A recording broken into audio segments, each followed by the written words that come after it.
It is on YouTube. Oh, can you do 30-minute videos on? No, but you should make clips of it. It's the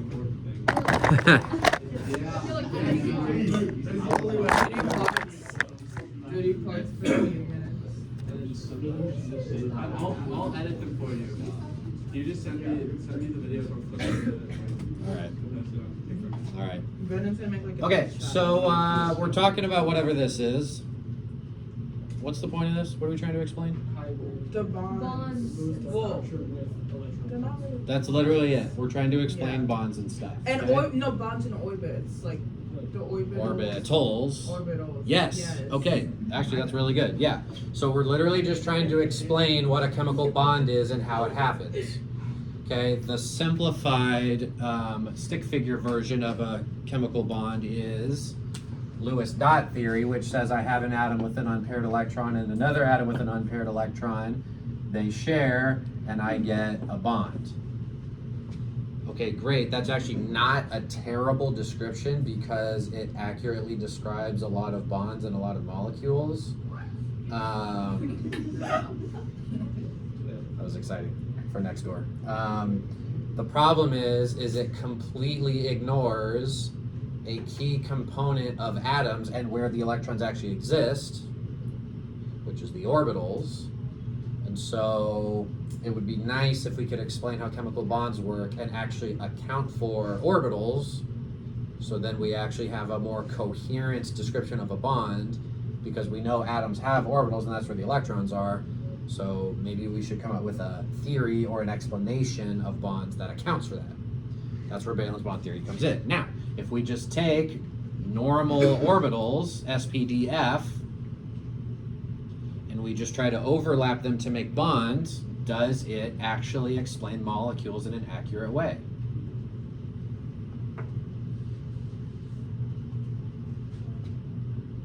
No. Yes, for very, very, very specific situations, but mostly no. If I have a ridiculously simple molecule, yes, I could maybe explain how that bond works by taking an s orbital and an s orbital and overlapping them. Okay, great. If I get any more complex, like a carbon-hydrogen compound, I would predict that I get something like this, where I just take some hydrogens and overlap them with the p orbitals of a carbon atom. But what's the problem? The shape. A lot of things, actually. The shape is a problem. Okay, so this hypothesis predicts a 90-degree angle, which is not what happens in real life. It also predicts that I make two bonds, which is not what happens in real life. So I would predict this.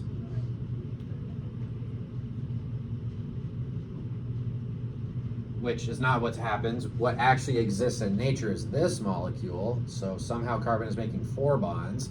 Okay, fine. If I try to make this with overlapping orbitals, okay, maybe I can have an excited state carbon. I can make 3 90 degrees and then some other weird angle and then have 3 strong bonds, 1 weak bond. But even that's wrong. Because real methane has these characteristics. Okay, and not only is that one molecule a problem, but there's actually lots of problems. Okay, these molecules don't make sense also. Okay, I have weird angles. Also double bonds. I have no way of doing that with just normal s and p orbitals, so that's a problem. Okay, so I'm not gonna abandon the idea that orbitals need to overlap because they need to, but just overlapping normal orbitals just doesn't seem to work. So what do? We make up our own new orbitals that do what we need them to do. We hybridize them, okay? So hybridization is a mathematical process where I take the functions of these orbitals and it's called a linear combination of them. I was talking about this with my nerd brother the other day. It's called a linear combination, which looks like this. You're just adding and subtracting, but instead of saying adding and subtract, we do linear combination, okay? And we take the orbitals that we were stuck with and we make up new ones, and they're called hybrid orbitals. Okay? And the cool thing about this is we get to customize them. We get to make them the angle we want, and we get to make the number of them that we need to match the bonds we need. Okay? Now, are these actual orbitals that exist in real life? We don't know. We don't That's really the fun part. maybe not. But This is this framework is consistent with the experimental data in terms of the lengths of the bond, the strength of the bond, the number of the bonds, the angle of the bonds. And so because it works, we just go with it.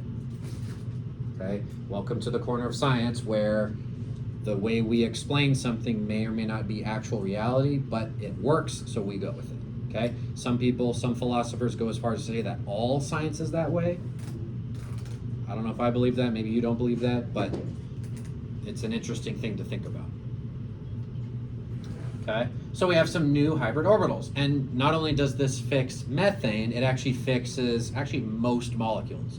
It doesn't account for everything. There's still some things that are in question. This is not a perfect theory, but it accounts for enough things that it's useful to chemists, which is why we teach it to high school students.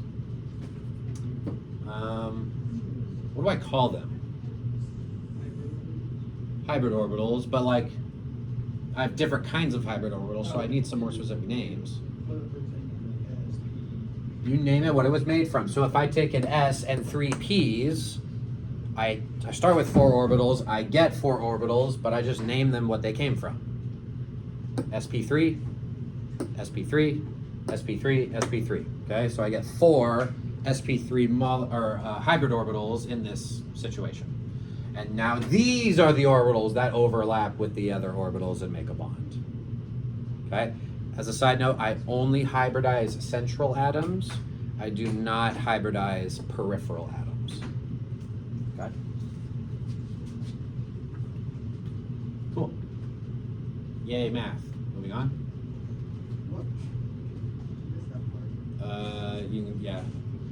That's from my college textbook if you want to go read that.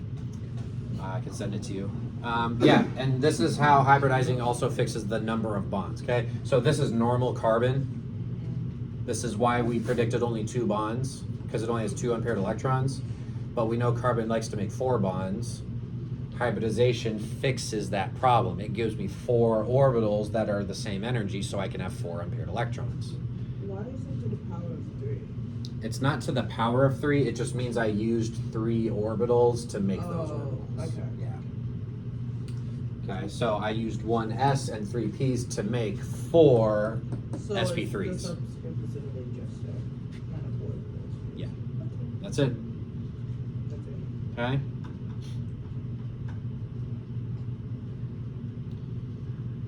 Now, I only use sp3 if I need 4 orbitals to make 4 bonds, but I don't always need that. So we can have different hybrids depending on what we need to do. If I only need 2 bonds, well, I only need 2 orbitals, so I would have a different hybridization. I would use you use 2 orbitals to make 2 orbitals. Okay? If I need 3 orbitals, I use 3 to make 3. Okay? And then that will also correspond with the shape that I need. Trigonal, planar, tetrahedral, octahedral, all that good stuff. Okay? These are the only 5 hybrids we're going to talk about. There are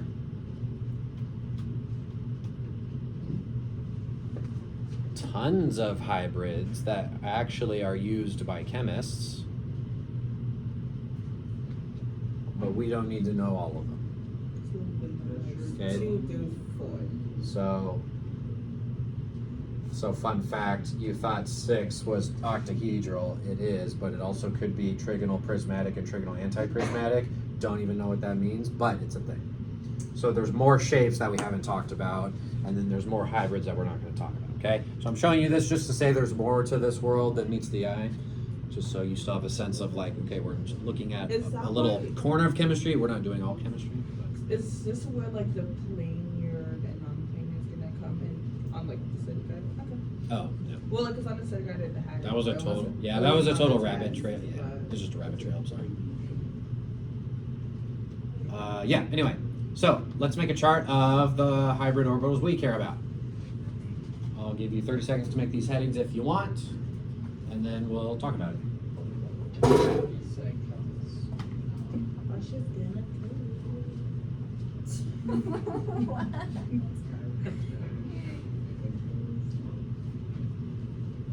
Little beans. You always thinking. Can you stop being an odd? Okay, sorry. Such an opposition, bro. Just say you hate me.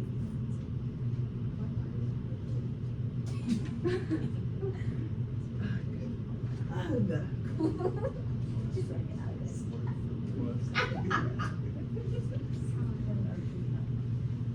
So that would be fun.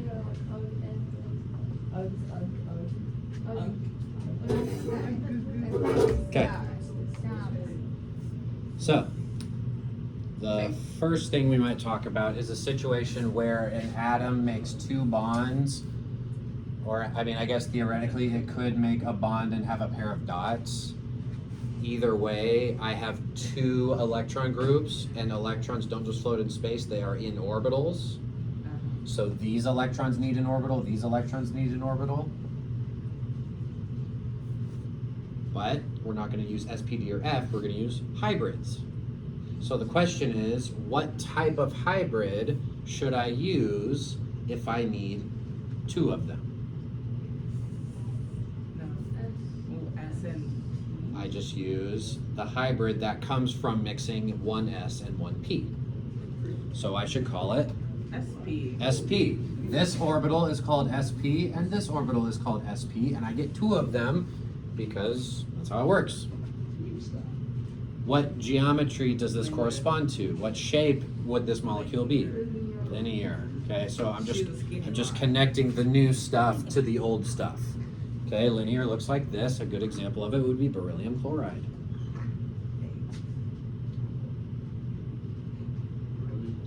It sounded like someone was growling, but it was just Max doing that. Next one's 3. Okay, if I have 3, notice how the number of orbitals or hybrid orbitals corresponds to the steric number of my molecule. Yes. Okay, so that's basically what we're doing here. That is. Okay, so if I have 3 electron groups, whether that's 3 bonds or some dots and some bonds, it's still 3 electron groups. They need to be in an orbital. What kind of orbital do I need to make for them? Is this gonna be SP2? Yeah, squared. SP2. 8. Okay, and it's called that because in order to make these hybrids, I need an S and a P and a P. I mathematically combine them to get those. And to make 3 orbitals, you need to start with 3 Bent. orbitals. It's gonna be bent. The molecular geometry is bent. The electron geometry is not bent. If I have 3 things, they do not make tetrahedral either. They make It's this shape. triangular. It's a triangle, but what kind of triangle? Triangular prism. Not prism, plane. Plane. A flat plane. Or flat, like a plane.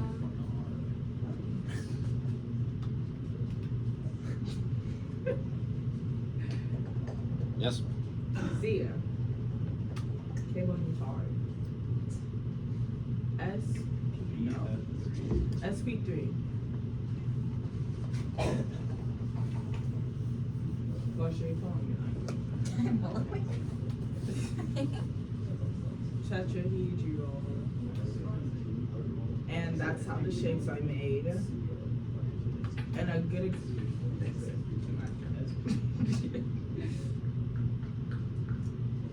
Okay, great. What if I have 5 bonds or electron groups on my central atom? SD. Shut up. Just no. Because D is 5. So would it just be? If I used all the d orbitals, it would be 5, but you don't have to use all of them. You can use one of them. Just like with the p orbitals, I don't have to use all 3. I could. The yeah. reason we moved on to d is because there are no more p orbitals, right? There's 3 per subshell. Oh, we could go. Okay? So what shape does that make if I have 5 groups? Triangular. But yes. Good. Okay, good. What's your? You gotta lock in, bro. He's. Yes, it looks beautiful when I walk in. 6? SP3D2. Yes. And then this is gonna be octahedral.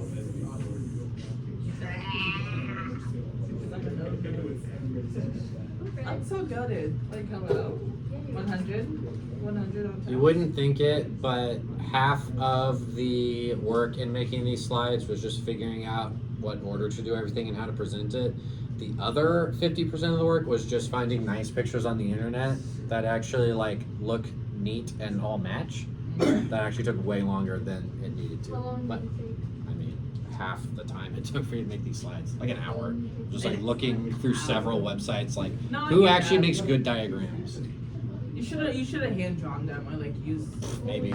Yeah, the book. Wait, that- but should you? The book that I made you guys read is these pictures, like the packets I sent when I was gone. It has like the best diagrams of any book I've ever seen. Is this blue book over here? So if you ever want to look at that. All right, we okay with this No, not yet. chart? No, not yet. Hang on. Okay, as you're finishing up, a couple things. Applying valence bond theory is actually really easy. Okay, so the type of question that you normally get asked in a section like this, gentlemen, then the type of question you get asked is, here's a molecule, what kind of hybrid orbitals does it have? Well, you literally just have to count how many electron groups does it have, and then you just match it to the corresponding type of orbital. It's that simple, okay? Which is what most chemists do with this. Is they look at an atom and they go, okay, how many bonds and dots does it have? And then they just match it to that one, okay?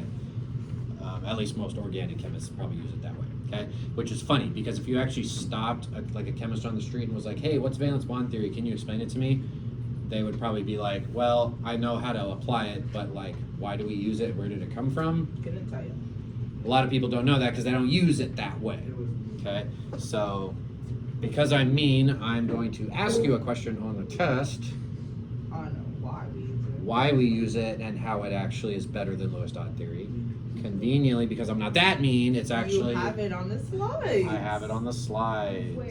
I'm asking this. I'm asking you this question. And because I'm extra nece, it's one of the questions on the worksheet, so you can practice it. Yay. Okay? But I'm basically going to be asking you, okay, how does valence bond theory help us explain this molecule? You had to like, is it gonna like give us an example and we had to like use the example to explain why? Can we just explain it? Yes? the It'll, first one? yeah, it'll make sense when you see it, but I'm just letting you know. But most of this is just going to be applying it.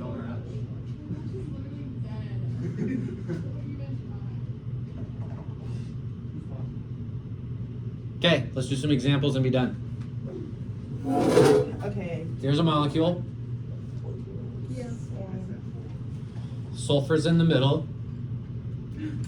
Yeah. The question is, what kind of orbitals is the sulfur atom using to make its bonds and such? SP3. No.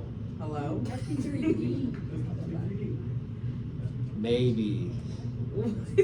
The question is, how do we know? Well, you have to know by... Serial number.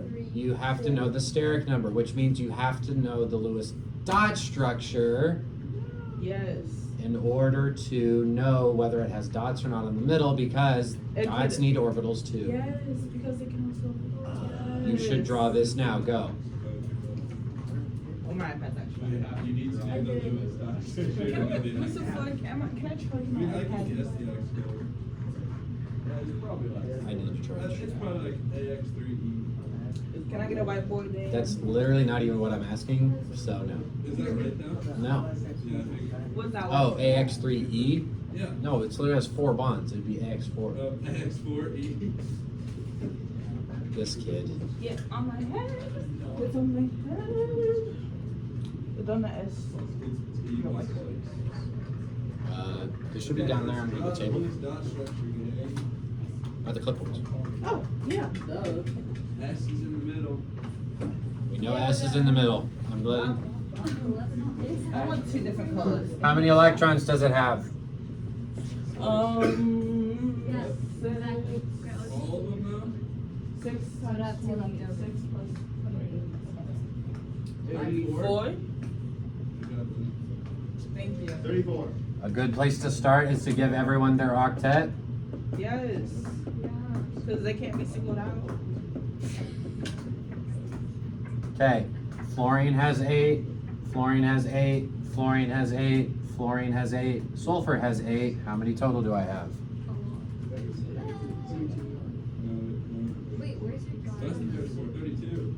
I have 32, so I'm missing 2 dots. Where am I allowed to put extra dots? Sulfur, expanded octet. Now I'm done. Steric number. SP3. 5. That's what I meant to say. 1, 2, 3, 4, 5 groups. Oh. 1, 2, 3. So what kind of hybrid orbitals do I need in order to put these electrons there? SP3D. sp3d, very good. Gosh, dog. I'm diggity dog. Okay, Yeah. that's basically how you're gonna apply valence bond theory.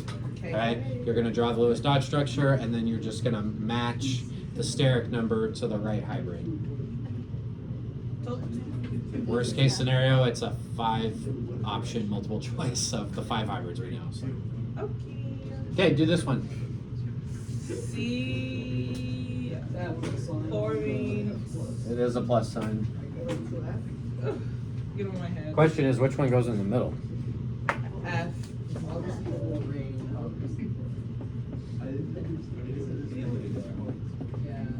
F's in the middle. I think it's gonna be bad. It's really, But we'll find out. I think it's the one. 7. there could be another one 14. on the other side. That's the same thing as the first one. Okay, but you make us draw it anyways. No. So you might. There's only 2 options. Yeah. So before we can even start this, probably got to figure out what the correct structure is. Well, we can minus 4 to the How many electrons do I get? not done Someone besides Elaine, how many electrons do I get? yet. 21 minus 1 because of the plus sign. 20. 20. Okay, so I'm aiming for 20. I'm going to give everyone their 8 just to make it everyone stable. If I put dots on everyone, how many do I have total? 24. You gotta. 20. Count again, there's 20. No. Why is yours? Oh. I'm done. That's it. Yeah. So now the question is, which one's correct? Oh, okay. Fluorine. Formal charge. Formal charge, 0 plus 1, 0, 0 plus 1, 0. They're the same. They're not the same. The one on the boat. Just kidding. The right. I guess the one Right. Right. Left one. Right. What? No. What? Hang on. What? Wait. Alright. Let's all think together. What's the rule that we're trying to... The most negative, if it's more. The more electronegative needs to be Zero. closer, more negative, or 0 in this case. Hello. Fluorine is the most electronegative element, so it should be the most negatively charged, which in this case is 0. Fluorine would never be a positive charge if it was competing with chlorine, because fluorine is stronger, so it gets the electrons it wants. I wonder how that test went. Okay? So now that we know the right structure, what kind of hybrid orbitals do I need for the central atom? SP3. Because we get A equals X squared E squared. Yes. I'm such a smarty potato. I'm gonna throw this at your face.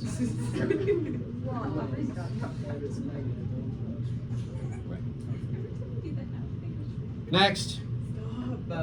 Coach Sherry wants to stop being like me. He literally is. He's such a Next mom. one. Literally such a mom. 8. 8 is great. Plus 14.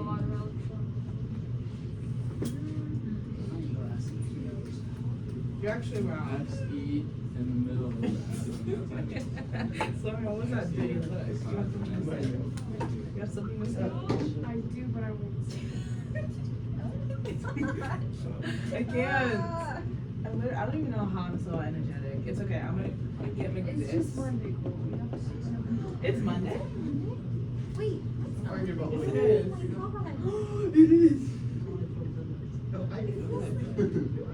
I don't know why I'm so energetic then if it's Monday. It's Monday? Fudge. Dude. That's because I'm running on 4 hours of sleep. I just gave you the drawing because I'm nice. I literally. What's the hybridization? SP3D. What are you doing? Wait, what? SP3. Oh, Just. I did not look at the right thing. You're so silly. Oh, Next one. Elite likes this. I'm locked in for once in chemistry. Yeah, me too. It's been a long time since it's happened. Because I had my little refresh moment. 34. And now I hear I'm locked. I might be wrong. 28 plus. What's beryllium? 7. But yes, 7. 7-Eleven, make a wish.